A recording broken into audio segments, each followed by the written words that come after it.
taille des arbres. Alors il y a deux périodes optimales pour tailler les arbres. Une en fin d'hiver, normalement en fin février, c'est parfait, il faut juste que ça gèle pas dehors. Et l'autre période idéale, c'est pendant l'été, quand les branches commencent à devenir outées, donc c'est-à-dire les jeunes branches de l'année qui passent du vert au un peu marron. Donc ici, la taille des arbres en hiver a deux objectifs principaux. Tout d'abord, ça sert à aérer la ramure de l'arbre, c'est-à-dire toutes les branches à l'intérieur doivent être supprimées. Vous voyez, j'ai supprimé ces branches-là, ces branches-là, ces branches-là, ces branches-là, pour éviter la propagation de virus en fait, ou de champignons. Parce que quand la ramure de l'arbre est aérée, du coup l'air circule mieux dedans et il y a moins de risque de parasites. Le deuxième objectif de la taille de fin d'hiver, c'est aussi de contrôler la fructification. Donc on peut voir déjà les bourgeons à fruits là, qui sont des bourgeons ronds. Donc là c'est un pommier ici. Donc, qui sont des bourgeons ronds. Et en fait on va essayer de supprimer aussi les bourgeons à fruits pour pas qu'il y en ait trop et pour justement optimiser la fructification. Donc il y a aussi des précautions à prendre lors de la taille. Donc il faut travailler avec des outils désinfectés. Donc un sécateur par exemple, qu'on désinfecte au préalable avec de l'alcool et un chiffon. En fait, et ça va, parce que dès qu'on coupe une branche, en fait, ça crée une lésion.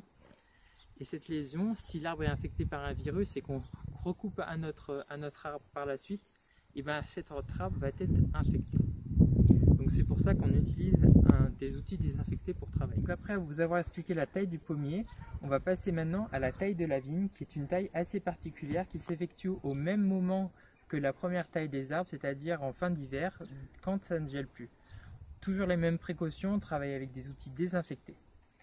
Donc la taille de la vigne a pour but de la conduire de la manière la plus optimale. Donc il y a différentes tailles possibles en godet, enfin plein de tailles possibles. Ici j'ai choisi d'effectuer une taille voilà, avec deux fils conducteurs principaux.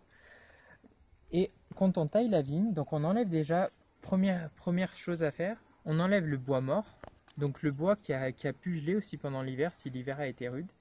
Et on essaye sur chaque extrémité en fait de laisser deux yeux, donc vous voyez là, 1, 2, à chaque fois sur chaque extrémité on laisse deux yeux. Et c'est ces deux bourgeons qui vont se développer après et porter les fruits.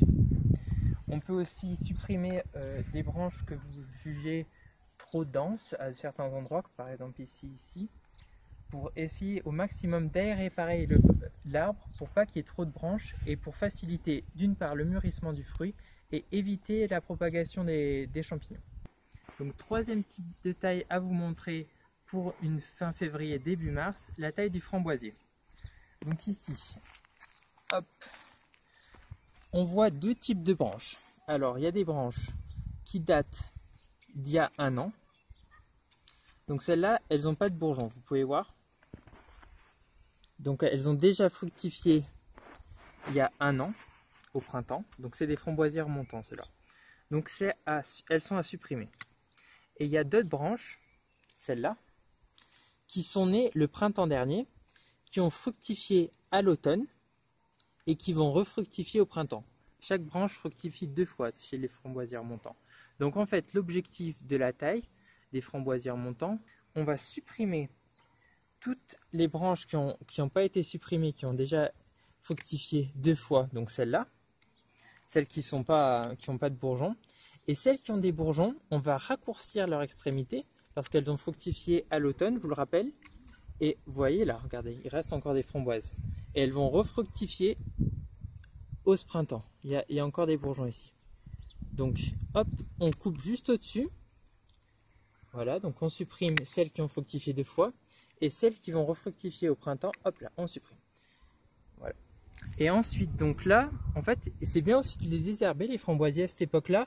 Et on commence à voir des petits rejets. Et ces petits rejets donc, vont pas fructifier pour la première session fin juin, mais vont fructifier à l'automne après. Donc ils vont redonner ces tiges-là. L'année prochaine, ça sera comme ça.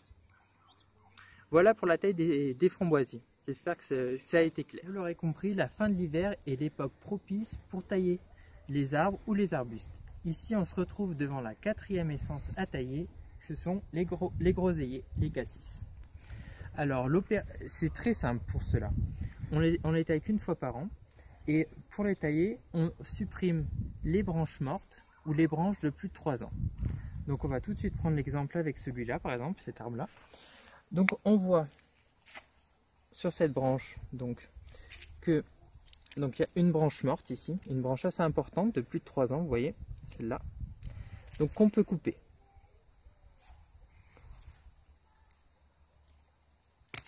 Voilà. Et le reste de la ramure, bon, bah, on regarde si pas trop de branches gênent, mais là en principe c'est assez aéré, on peut tout laisser. Voilà. Donc ça se limite pour les groseilliers, les cassis, il faut juste se limiter à la taille de branches mortes. Donc je vous remercie de votre écoute et surtout si vous avez d'autres questions au sujet de la taille, n'hésitez pas à commenter cette vidéo. À bientôt.